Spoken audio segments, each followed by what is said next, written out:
Hello guys! Welcome back! For today's video, andito nga pala kami ngayon sa Copenhagen, Denmark.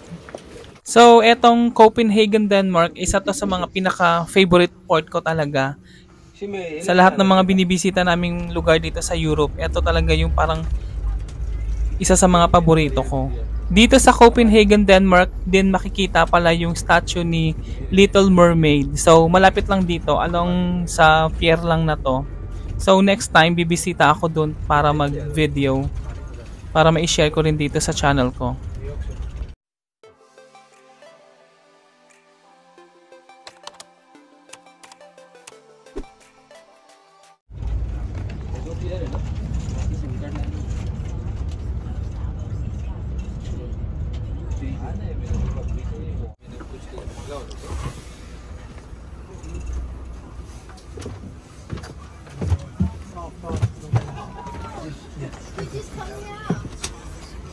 So when will be the next shuttle going to the ship?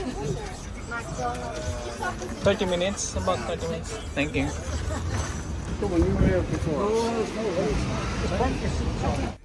Hi guys! Welcome to Copenhagen, Denmark.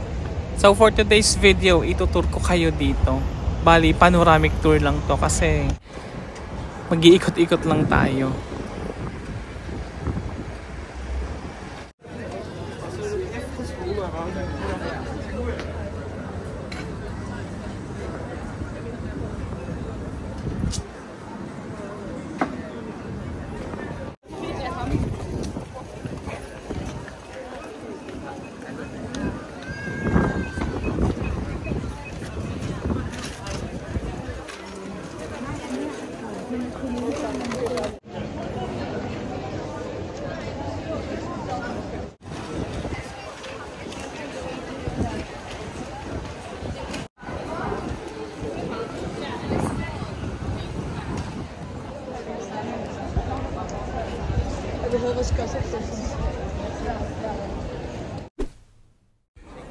At syempre naman hindi tayo magpapahuli sa souvenir, kaya naman kahit nakabili na siguro ako nito before ng fridge magnet, trip ko lang din ulit na bumili ngayon kasi syempre panibagong visit natin today, so bibili tayo ng souvenir.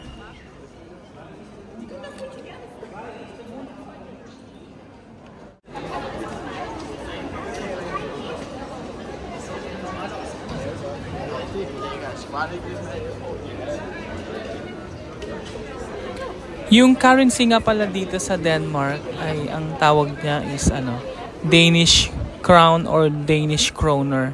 So iba siya sa euro, sa dollars, and sa pounds. Medyo may kamahalan din dito sa Denmark compare sa ibang bansa dito sa Europe.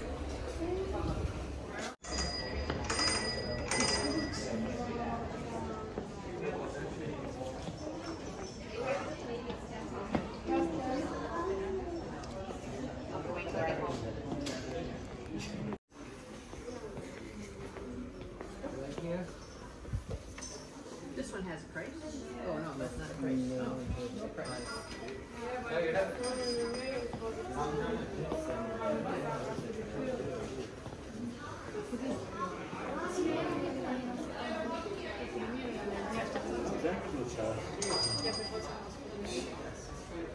Ja, aber die hat ja nicht mit eingekriegt.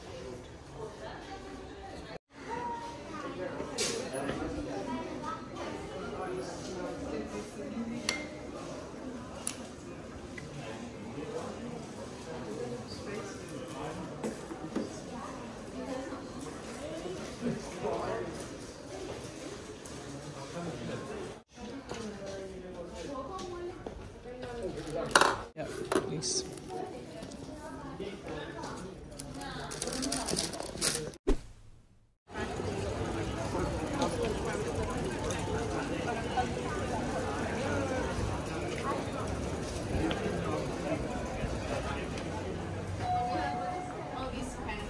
Ang kagandahan din dito sa Denmark, marunong din mag-English yung mga tao dito. Unlike kasi sa ibang part ng Europe, hindi sila gaanong kaalam mag-English. Kaya hindi na rin gaanong kahirap makipag-communicate kasi magkakaintindihan na rin kayo.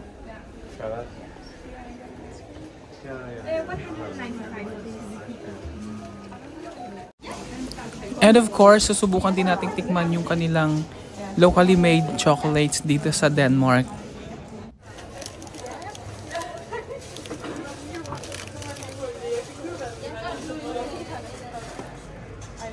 Yeah.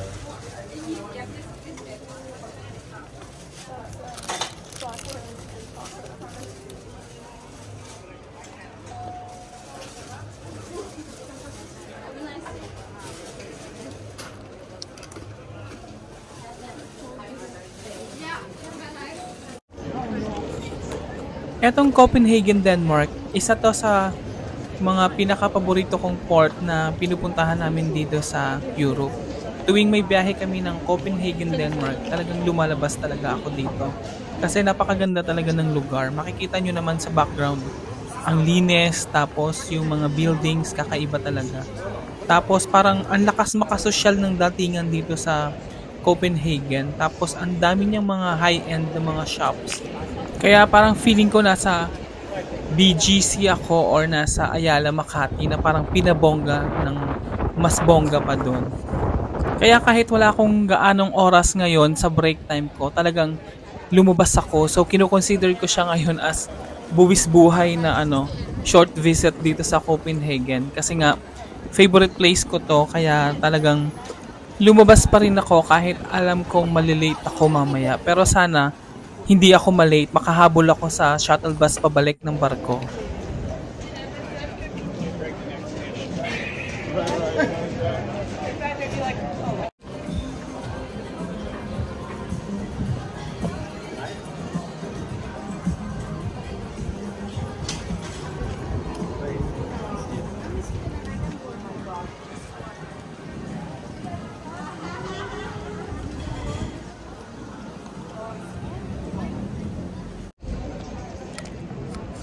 At ayun na nga, napagod na rin ako kakalakad-lakad and hindi ko rin talaga alam kung saan ako tatambay.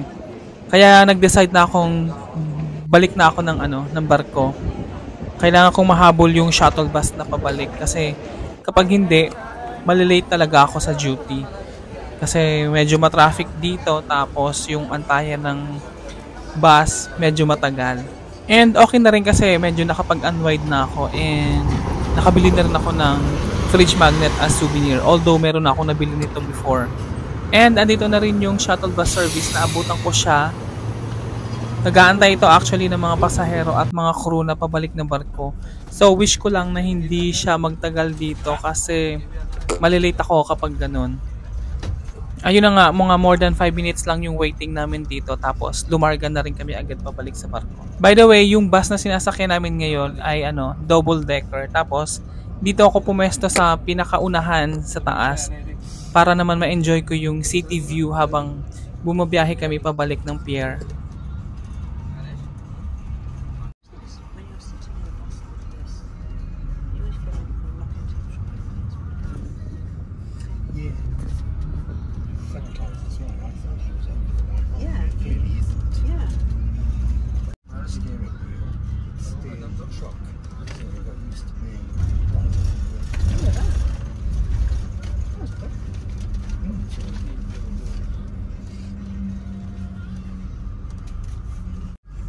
At ayun na nga, at medyo malilate na tayo kasi nga 5:30 yung pasok ko and 5:15 na. Buti na lang malapit na kami.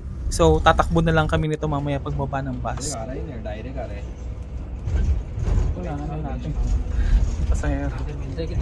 Wala, iikot pa pala to.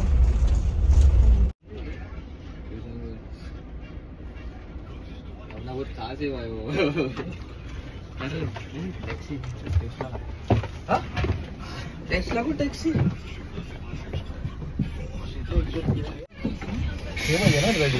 Thank you. मेरे को भी मुझ रहा है.